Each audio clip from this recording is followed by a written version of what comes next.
cookie.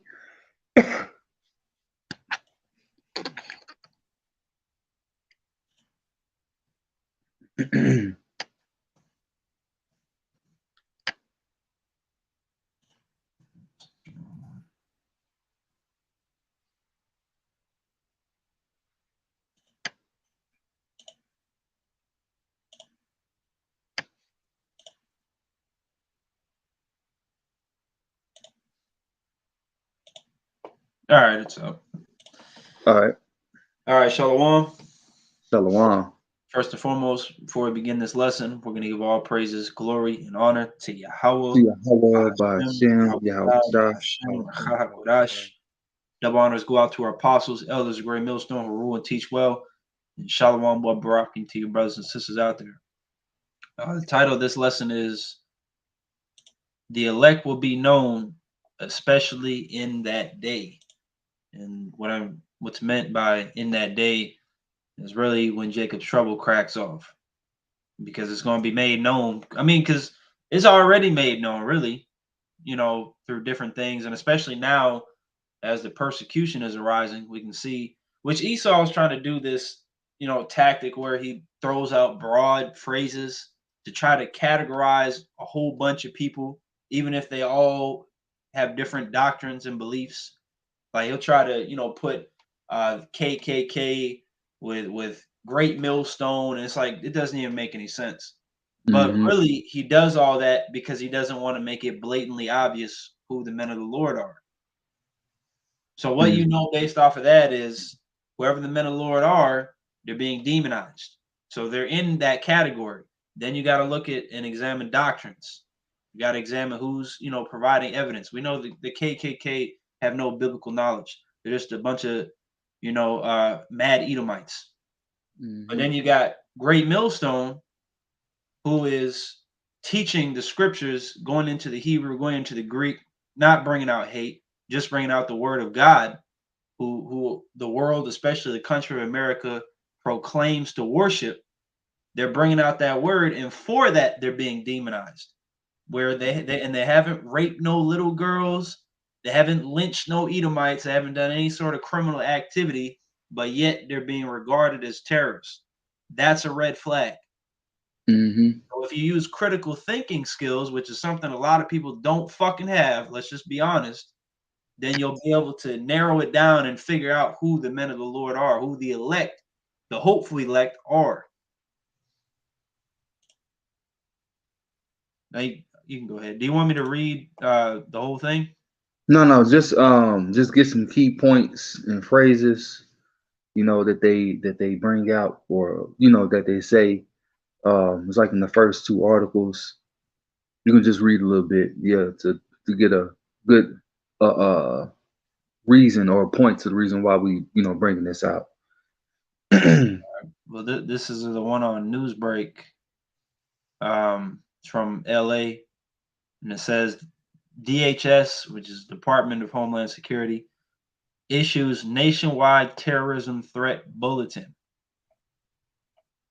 The Department of Homeland Security issued an alert Wednesday warning of a potential increase in domestic terrorism following several recent attacks.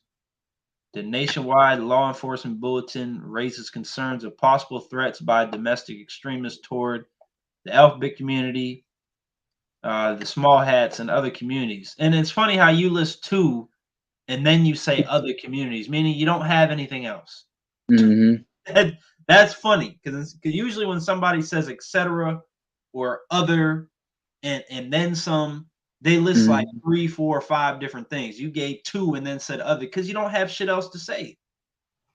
Because those are the two main, especially the small hats, but those are the two main categories of people that Yahweh Shemel Shai condemns. The two primary sources of fucking evil. Mm-hmm. Um, Oh shit. which this whole article is screaming that screaming false flags incoming. Yeah.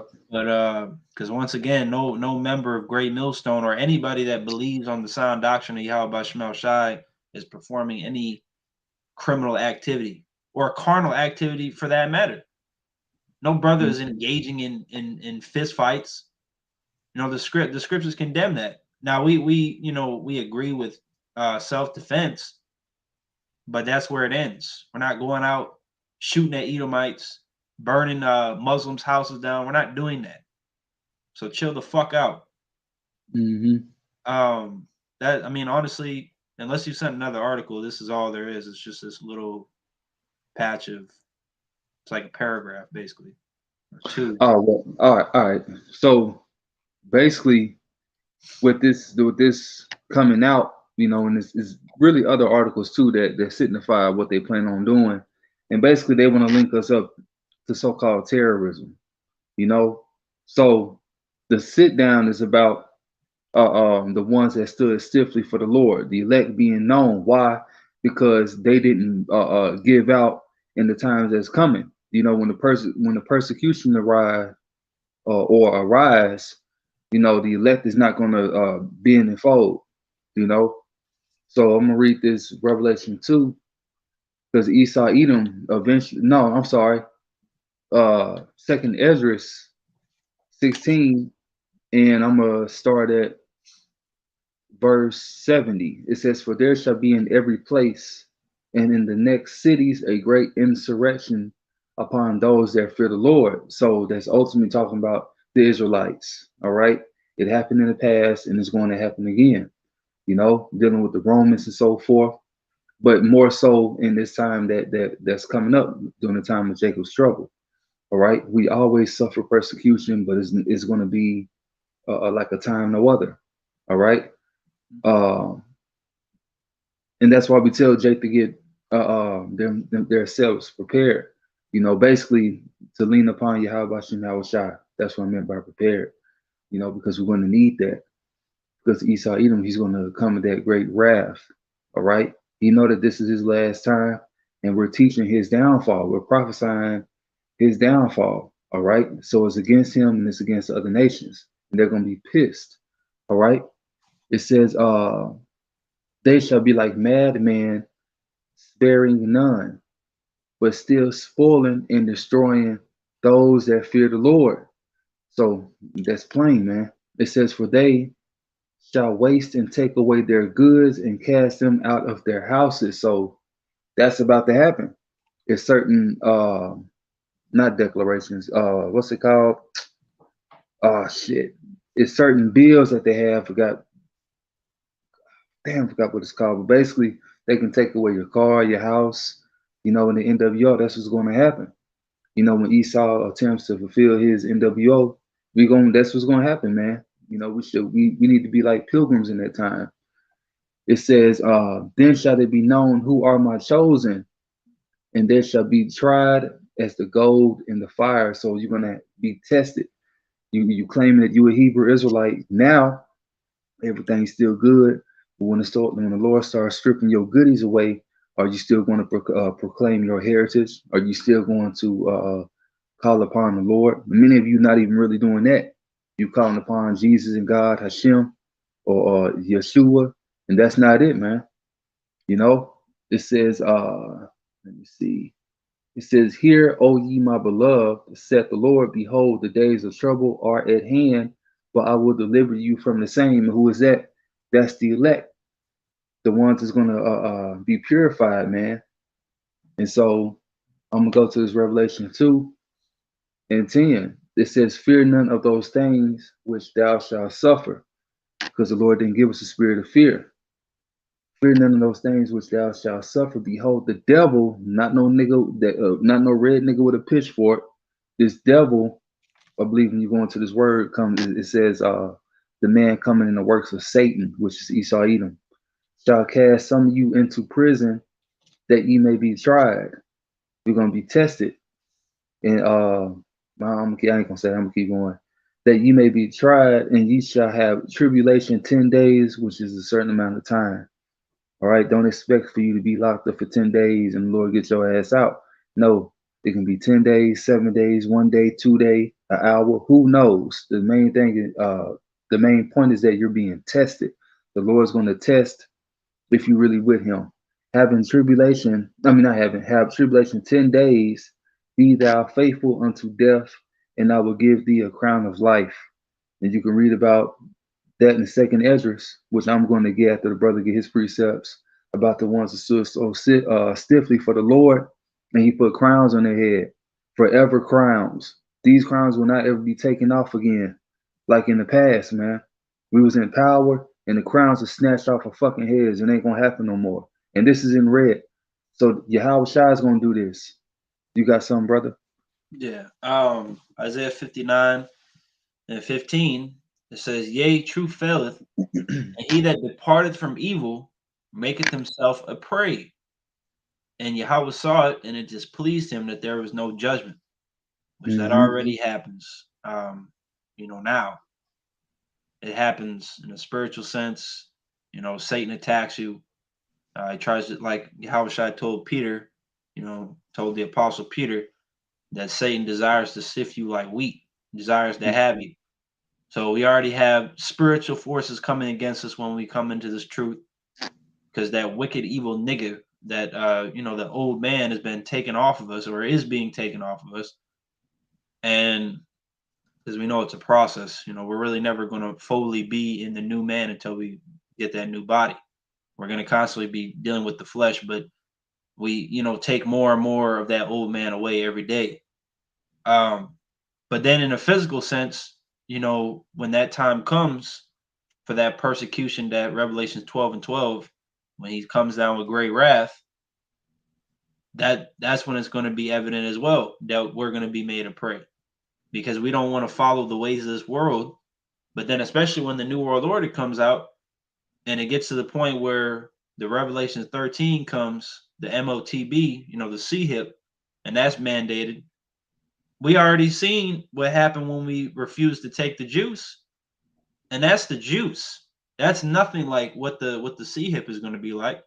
You're literally going to be outcasted of society and hunted down and put to death for not conforming to the ways that the elites, the wicked elites, especially the small hats, the Illuminati, so called, are going to bring out.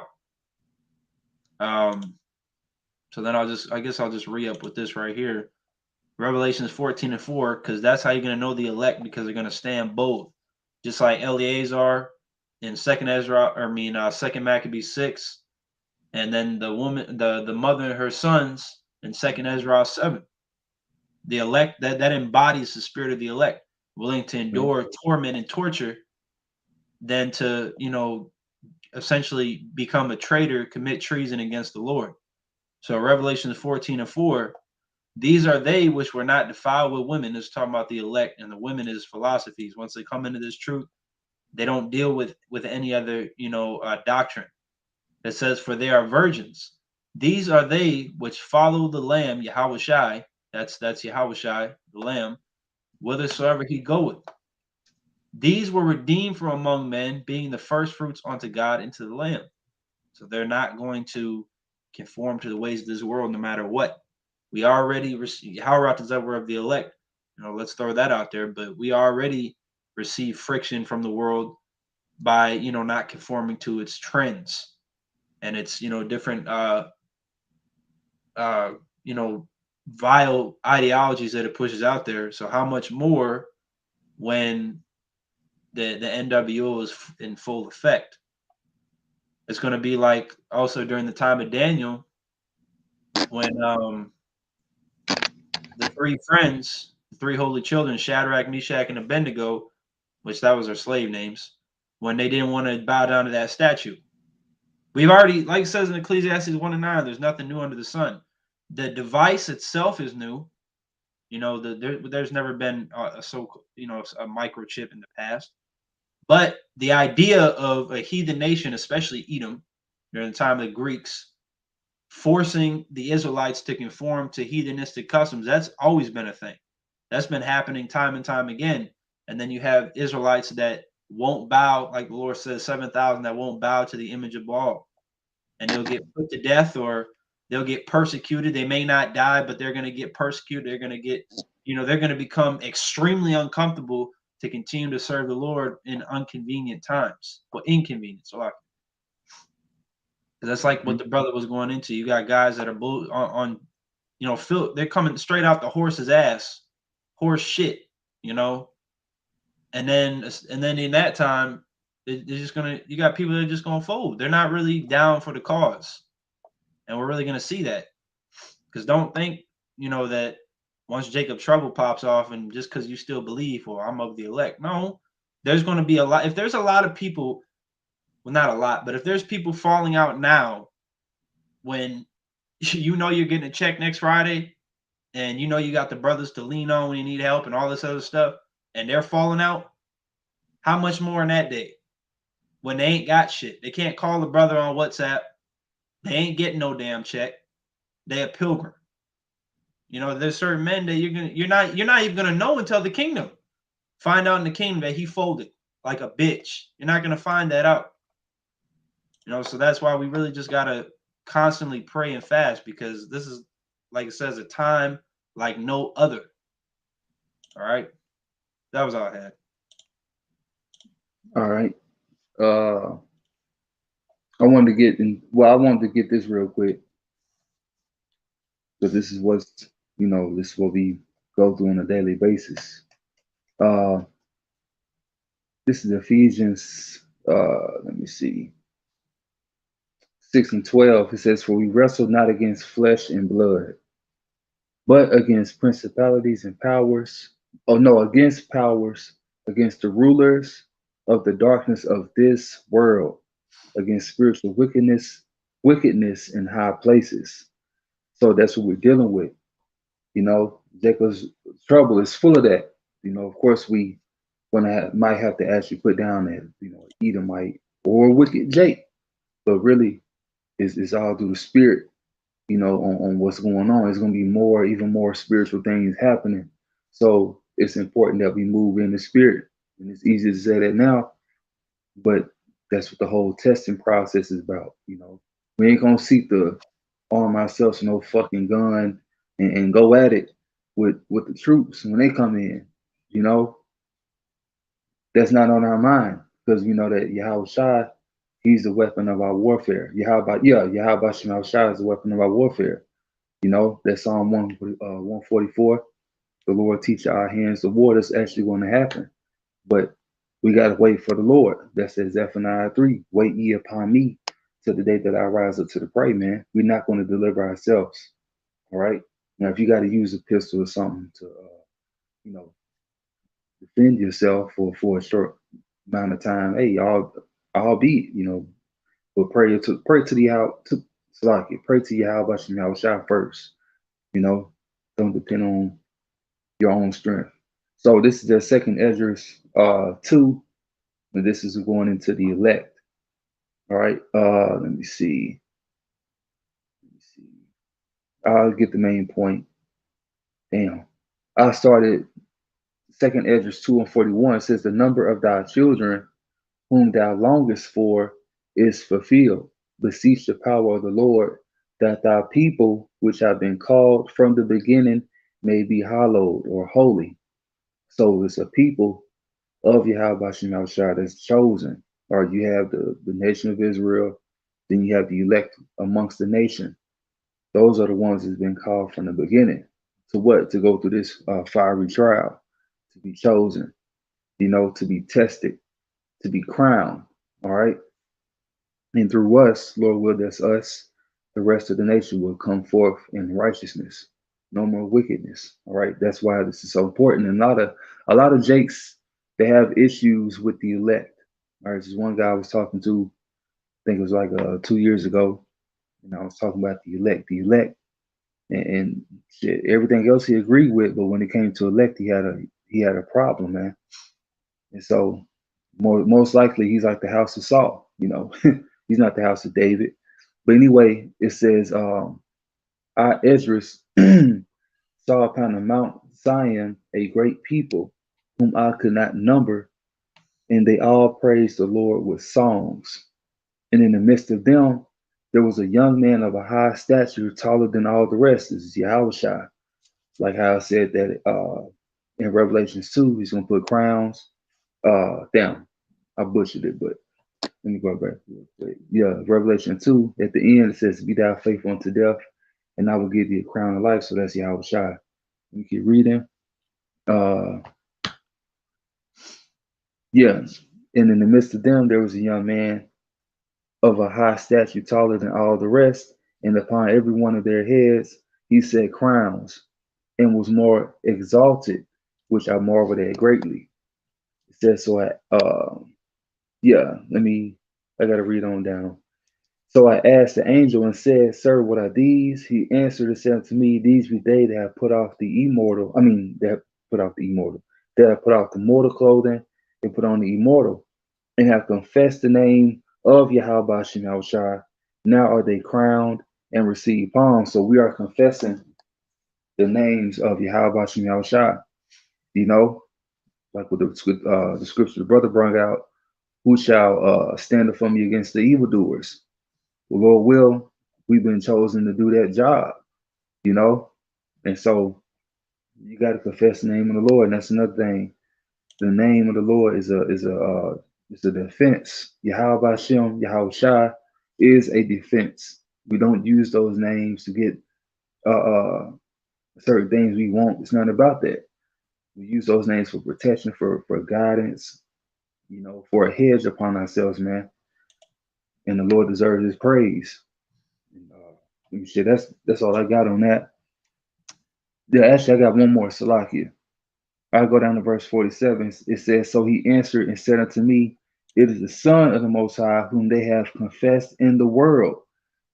And I forgot the other scripture where it says that basically the world hates Yahushua. So it's going to hate us, man.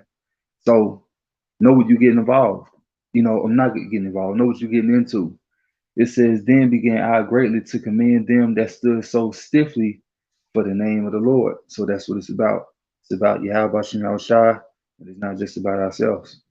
Of course, we want to be saved and delivered, but we got to do the work of Yahweh Shem Shai, man. Like how Yahweh Shai said, you know, uh, shit, uh, I'm doing the will of Him that sent me. He's doing the will of His Father. So we got to come in the same manner, the same footsteps, man. You got something, brother? Yeah. Wisdom of Solomon 5, and I'm going to start at 1. Then shall the righteous man stand in great boldness before the face of such as have afflicted him, because the elect will continue to be afflicted and already have been, whether it's verbally or physically. Physically, for the most part, brothers haven't been attacked or, nobody's laid hands on them because it's not the time. But brothers have definitely been, verbally afflicted. People are constantly slandering, bearing false witness, talking mad shit. And it says, and made no account of his labors. Nobody cares about the fact that you go out on Saturdays. Nobody values that. You're doing lessons, you're studying. Nobody cares about that. They think that what you're doing is vanity, that there's no point in what you're doing, and that you should go back to being a nigga. That's what they think. And good for them. Because somebody got to think like that, but just be grateful it ain't you. It says, when they see it, they shall be troubled with fear and shall be amazed at the strangeness of his salvation, getting beamed up in a chariot, so far beyond all that they looked for. And they repenting and groaning for anguish of spirit shall say within themselves, This was he whom we had sometimes in derision and a proverb of reproach. We fools accounted his life madness and his end to be without honor. How is he numbered among the children of God and his lot is among the saints? You mean to tell me that this nigga that used to smoke weed 4 years ago, 2 years ago, 10 years ago, he was gang banging, doing this and that. Now he's working 12-hour shifts at a factory. You mean to tell me this is a prophet of God? Yes, because the Lord he doesn't deal with the wise of this world. He took men that were not of renown, men that nobody really knew. They have really, for the most part, no status in the world. They weren't making big bucks. And the Lord took them and molded them into a prophet, molded them into an exemplary man of the nation of Israel. And women too. The Israelite sisters out there made her into an exemplary woman and wife. And that all goes to glorify and uplift the power of Yahweh Bashem Shai. Mm-hmm. Because this is not the works of Christ Mm-hmm. or Yahweh. Nobody knows who the fuck that really is. All right. This is the works of Yahweh Bashem Shai. Mm-hmm. Yeah. Dude, that's all I got in there, brother. Okay. Unless you got something else. I'll just get this last one. Okay. Isaiah 13 and 12, and this is dealing with the elect men. It's not just dealing with every man. Oh, You know what? Bob Kashai, can you get that Isaiah 32 also? Since you getting that? Yeah. Okay, come. Actually, just closed out of that. What verse was that? Oh, come on. With the computer. I got it. Okay. Isaiah 13 and 12. I will make a man more precious than fine gold. And you got it, Doc. I will make a man more precious than fine gold, even a man than the golden wedge of Ophir. Mm-hmm. So how's the Lord gonna make you precious, man? By having you gonna stick out. Why? Because Isaiah 33 and 6, that wisdom and knowledge, is gonna keep you stable, man. It's gonna be made manifest who the man the Lord is because you've been putting in the work. Or ultimately you just been chosen, man. Because there's gonna be some brothers that come in at the last minute. They might not have, been out on the highways and so forth. They have a different lot. However the Lord has that play out, that's how it's gonna play out. So hey, we're gonna be made perfect. I mean, we're gonna be tested and tried, man. Then there's Psalm 110. That people shall be willing. Why? Because they're gonna see the glory of Yahweh Shai on the man of the Lord, man. The healing, the different miracles that's gonna happen, the spiritual power. Yes, all this is real. Yes, we believe in that. You don't, fuck you. Straight up. What else are you going to believe in? The doctrine's not working. Anything, not anything. Everything else that we've been taught, it hasn't worked, Jake.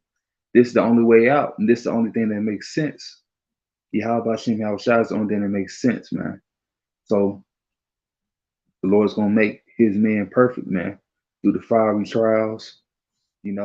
Everything we go through is gonna be for a reason, and Lord will better you. That's what you want. It's hard to say, but you want to be better, man. We're coming into something great. We're about to be a part of the greatest kingdom that's ever been established on earth. We work for the God of the universe. It's our time. It's Yahweh Hashem Yahushua time. Then we gonna get something, man. And this is Isaiah 32 and 2. And a man shall be as an hiding place from the wind. It's talking about the same man. Mm-hmm. And a covert from the tempest, as rivers of water in a dry place, as the shadow of a great rock in a weary land. Mm-hmm. That shadow, that land, is America. This place is barren of life, man. So that man of the Lord, he's gonna be a covering, but really for the women. That's also going into dealing with the women. That man is gonna be a covering for you. You got something up? No, I said Isaiah 4 and 1. Oh yeah, one man. Yeah. So hey, man, if you're a sister and the Lord have mercy on you, the Lord's gonna put you with the Israelite man, the elect man. In that day, he's gonna be your covering. And you're gonna be down to do whatever he say. And it's gonna be all righteous, man. It ain't gonna be like no nigga shit, man. It's gonna be all righteous. So yeah, America's at that place bearing the faith. That rock is a covering, man, for a storm. Which is the man. So that's all I got on that. All right. Well, Lord willing, that this lesson was edifying to the elect. Before we close, giving all praises to Yahweh. Double honors go out to our apostles, elders, great millstone, who rule and teach well. Shalom. Shalom. And Abba.